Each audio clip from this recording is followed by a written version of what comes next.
बिस्मिल्लाहिर्रहमानिर्रहीम। अस्सलाम वालेकुम फ्रेंड्स। आज का हमारा टॉपिक है loops in assembly language.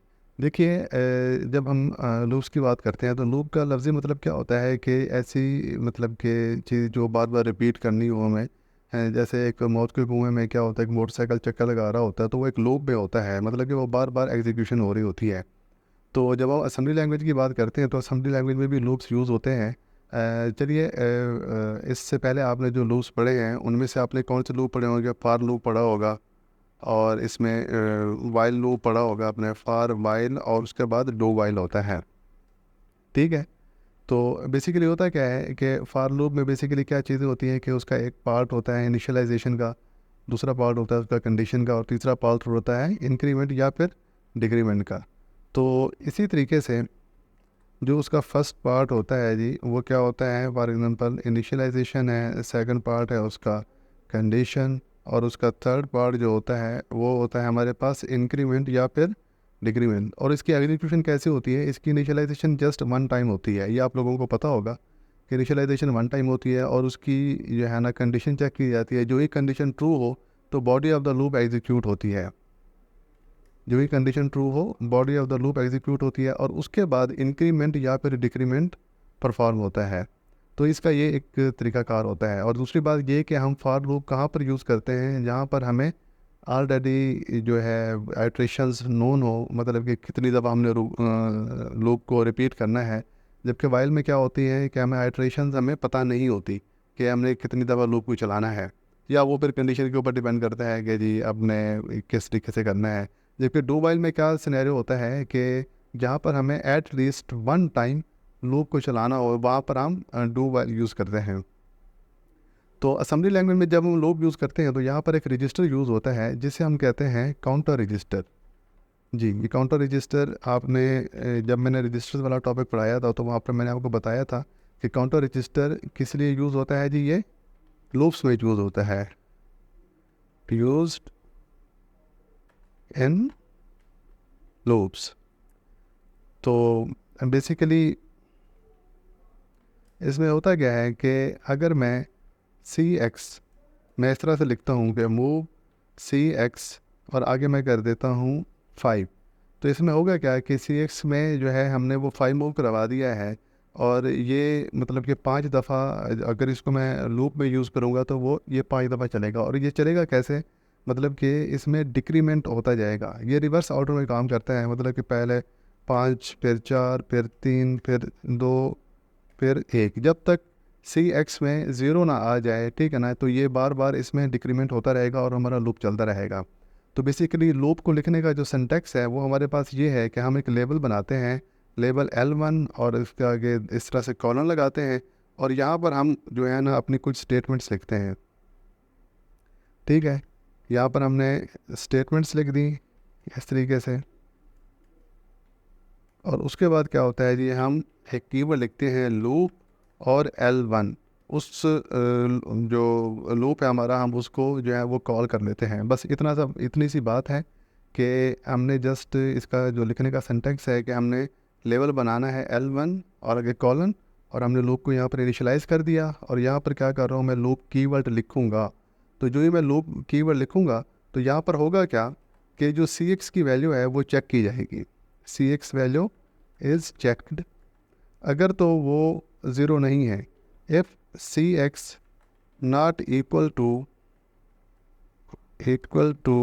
Zero, then then go to L1। ठीक है, जो ही मैंने लिखा लूप L1, ठीक है, तो लूप L1 में क्या होगा कि जो हमारा प्रोसेसर है वो जाके सी एक्स की वैल्यू चेक करेगा कि सी एक्स की वैल्यू क्या है, क्या सी एक्स की वैल्यू ज़ीरो तो नहीं है। अगर ज़ीरो नहीं है तो क्या करो जी, L1 के ऊपर चले जाओ। तो यहाँ पर L1 में क्या है, मैंने यहाँ पर कुछ स्टेटमेंट्स लिखी हुई हैं, वो वाली स्टेटमेंट्स एग्जीक्यूट होंगी। तो इसका इस तरीके का फंडा होता है। तो चलिए इसका एक छोटा सा हम प्रोग्राम लिखते हैं। मैं क्या करता हूँ, मैं सबसे पहले अपने प्रोग्राम का स्ट्रक्चर लिखता हूँ जो कि है MSDC। इसको मैं कमेंट में लिख लेता हूँ। अब ये MSDC मेरे ख्याल में आप लोगों को याद हो गया होगा कि M से क्या बनता है हमारा मॉडल, जो कि होता है स्मॉल, और S से क्या बनता है जी हमारे पास स्टैक, जहाँ पर हम 100H हेक्साडेसिमल मेमोरी स्पेसिफाई करते हैं, और डॉट डाटा में हम क्या लिखते हैं अपने वेरिएबल्स इनिशियलाइज करते हैं, और डॉट कोड में क्या होता है हमारा मेन फंक्शन होता है जिसे हम मेन प्रोसीजर कहते हैं। देखिए ये मैंने मेन फंक्शन, या जिसे हम मेन प्रोसीजर कहते हैं, वो मैंने लिख दिया। अच्छा, अगर मैंने प्रोसीजर स्टार्ट किया है तो मैं इस प्रोसीजर को एंड भी करूँगा, तो मैंने एंड भी लिख दिया कि प्रोसीजर एंड हो गया है, और आगे मैं प्रोग्राम को एंड करने के लिए मैंने एंड कर लिया। ठीक है, प्रोग्राम से एग्ज़िट करने के लिए हम क्या लिखते हैं, प्रोग्राम को टर्मिनेट करने के लिए मूव AH 4CH और इंटरप्ट 21H, ये हमने लाजम लगी, ये हमारे प्रोग्राम का स्ट्रक्चर है जी। तो अब मुझे क्या करना है, मैं अपना नाम प्रिंट करवाना चाहता हूँ,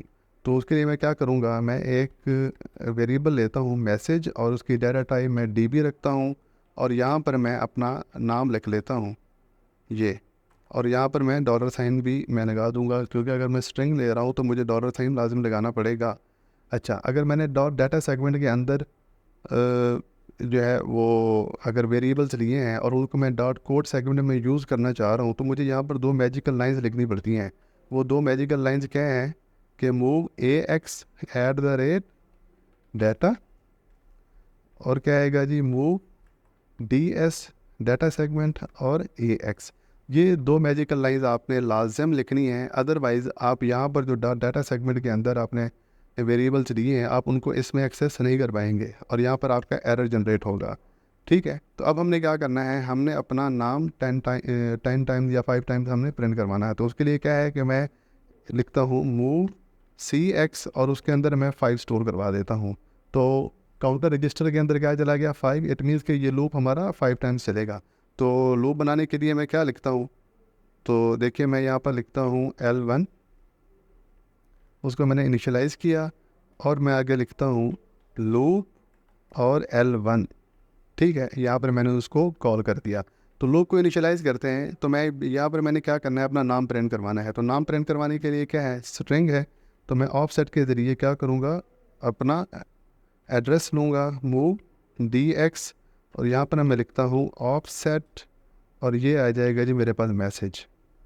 ठीक है, ऑफसेट कीवर्ड है जो कि एड्रेस रिटर्न करता है, उस वेरिएबल का जो स्टार्टिंग एड्रेस होता है वो रिटर्न करता है, और ये जो एड्रेस आता है हमारे पास 16 बिट का एड्रेस होता है, तो इस वजह से यहाँ पर हमने DX रजिस्टर लिया हुआ है। ठीक है, अब अगर मुझे स्ट्रिंग प्रिंट करवानी हो तो मैं क्या लिखूँगा, मूव AH9, और यहाँ पर मैं लिखूँगा int 21H। ठीक है, तो ये स्ट्रिंग प्रिंट करवा ली हमने। अच्छा, नेक्स्ट लाइन का कोड क्या होता है, मूव DX, और यहाँ पर मैं लिखता हूँ 10, और मूव AH टू N21H।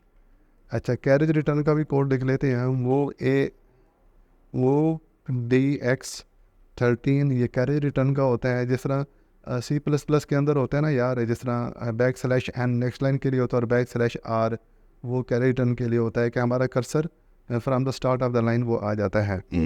तो वही चीज़ हम कर रहे हैं, मूव AH2 और इंटरप्ट 21H जी। तो यहाँ तक हमारा काम हो चुका है। तो देखिए सिंपल है, कोई रॉकेट साइंस नहीं है। चलिए इसको पहले रन कर लेते हैं। तो देखिए मेरा नाम 5 टाइम्स प्रिंट हो चुका है।